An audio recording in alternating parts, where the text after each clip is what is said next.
I had the pleasure of touching base with around 7 different women over the last week, talking about our sexuality and our sensuality, what kind of led us to these moments. And the most fascinating thing that was almost a perfect thread through everyone was that all of them had faked pleasure at one time or another.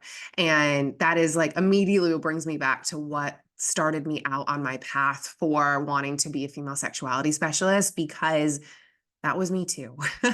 For I think, golly, until I was 31 or 32, I didn't have an orgasm with another person. I could self-pleasure and get there for sure, but I did not know how to allow this body of mine to slow down and connect enough with somebody in order to get to that point of this like peak orgasmic pleasure. Of course, sex was still fun and pleasurable in a myriad of different ways, but like I couldn't get to that point. And instead of being able to communicate, hey, this doesn't feel good, or I need this, or X, Y, and Z would feel really great for me. I just sat there and I was like, it's so much easier to fake it than to potentially hurt someone's feelings and tell them, like, hey, what you're doing is actually not working for me.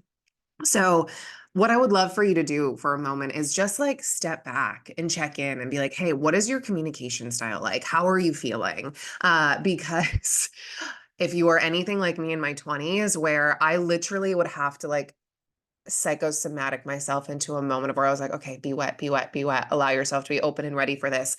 The amount of talking I did with myself instead of the partner that I was with is absolutely absurd.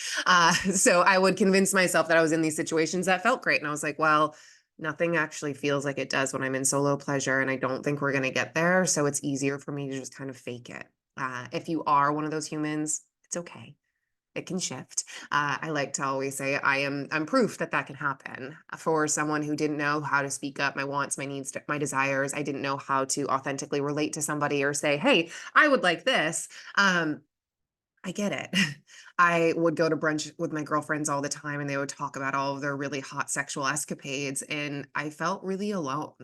I felt like I was doing something wrong or that I didn't know how to get to those moments, or maybe that I was broken, but I didn't know how to be vulnerable with those girls and be like, "Hey, like this isn't happening for me." And it really was a hindrance for me, and I'm realizing that my silence in those moments is exactly what perpetuated my inability to feel orgasmic pleasure with a partner, but then also my inability to grow a deep-seated connection with somebody else. Honesty, I believe, is one of the most important components of communication, and instead of being able to lean in and be honest with these humans, I lied to people that I loved, and I was lying to the people that I was choosing to give the most intimate part of myself to. There's plenty of things to unpack there. I've been in therapy for a bazillion years, and we've certainly gone into those nooks and crannies. But if you've ever felt like, man, I don't know how to say this, I don't know how to connect or be vulnerable or say, like, hey, I maybe feel broken or that this doesn't feel good, know that I get you. If you ever want to talk more about that, I'm 1000% here for it. Leaning into pleasure and figuring out what feels right for you is such a liberating experience, especially if you self abandoned for years like I did. I think back to like the younger version of, 22-year-old me who just desperately wanted to be loved. And I thought if I could give of my body, of, whatever I could give to them sexually, then maybe I could be loved.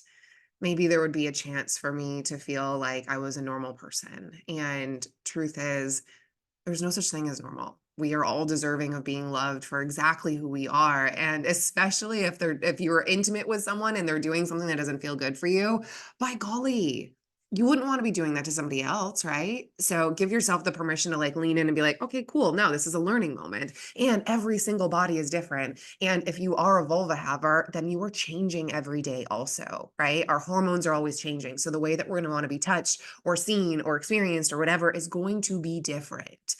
So grant yourself a little bit of leeway here and be like, oh, right, my differences can be celebrated. My pleasure can be celebrated. Um, I think one of my biggest pet peeves is when a man asks, did you come? If you have to ask, the answer is no.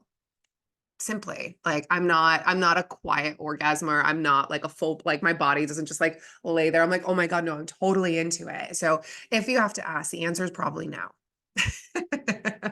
And Bless those humans in my 20s that I faked orgasms with and they thought they were doing a good job. Bless them to pieces. And I just wish that perhaps I had taken a different standpoint where I could have been honest and I could have been more straightforward with them. Um, but I think this also goes into the fact that like the pleasure gap is large, the orgasm gap is large. It generally goes towards male-bodied or penis havers, where the focus is put onto them. And unfortunately, for women and vulva havers, it just takes us a little bit longer. It's going to require a little bit more of tenacity and most importantly, time in order for all that blood flow to like kind of go down into our yonis or pussies, whatever it is that you choose to call your glorious sex organs. Time is everything. And listen, I'm always here for a quickie too, but if I really want to get into it and feel into my pleasure, it's not going to happen and start to finish in 20 minutes. And my sexual escapades no longer end because my partner has orgasmed. Like, there are so many other facets that we need to kind of take a look at and dive into. And I started having sex quite young and nobody had taught me anything about it. So it was another thing that I was realizing as I was talking to these individuals was that most of us learned about sex from the television, which is 1000% not true, or things like Cosmo magazine, where it was like 50 ways to please your man or 50 ways to make sure that he gets off. Like, I always joke, I never saw that for the other way, for the women and the vulva havers out there. It was always about pleasing the man. And we are at this point with the patriarchy, and I am not a man hater in the least. But there are definitely some things that still need to be unlearned and undone. And what I had to remind myself was that I got to the point of not being able to experience orgasmic bliss with someone because I was a liar, because I was abandoning myself and not putting any of my needs on the table. So the person that I was with didn't even have an opportunity to show up for me, to please me, right? I was just like, oh, it's easier just to kind of appease this and keep moving forward. Bless the tiny version of me. I love her. And my journey was what it was supposed to be, which is leading me to, being here talking about sensuality, talking about sexuality, having the harder conversations with general ease and levity, because at the end of the day, we're all here because of sex. And could you imagine how much more happy we could all be if we were actually honoring what our wants and our needs were sexually? Like, could you imagine? Mm. I often think to the podcasts that I've done over the years, and the previous partners that I've had that have listened to them, and then they come back at me being like, "Why didn't you tell me?" So I've had a lot of apologies, and I've done my best to amend that behavior. And now my whole thing is like, you do not deserve a participation trophy for showing up in bed. If you are not giving me the pleasure that I'm looking for and I'm asking for it, I am certainly not faking it for you. I'm not here for that. And I also want to put on the table, good sex doesn't always have to include an orgasm. I'm going to say it again.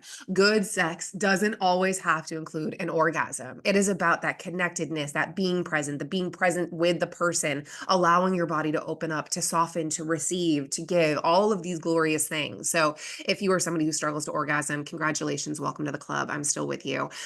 It's much easier for me to get myself off than for me to kind of articulate everything out to my partner, but I certainly continue to try. Right? I'm not going to give up on that. And there's sometimes where I can get there and sometimes when I can't. So I would love if you just take away from this tiny little, I was going to call it a brain blurb, whatever, brain blurb from me. Quit faking pleasure. Give yourself permission to ask for your wants and needs to be met, and just watch how those things start to change and morph. I would love for you to feel more pleasure inside and outside of the bedroom. So when we start to utilize our voices and to speak up for those needs, then they actually have an opportunity to be met and to be seen and to be celebrated. So welcome to the No More Faking Your Orgasm Club. I'm so happy to have you. And if you are ever trying to seek a different way to feel more pleasure in your body, you want to explore a different tool, you have a question, dear God, reach out to me. This is exactly what I'm here for. This is why I want to start to have these conversations more. And if you ever have any questions or you want me to talk about a certain topic or go down a different avenue, all you got to do is send me a message and I will joyfully gab on about anything and everything that you're desiring. All right, go forth, find pleasure, have fun.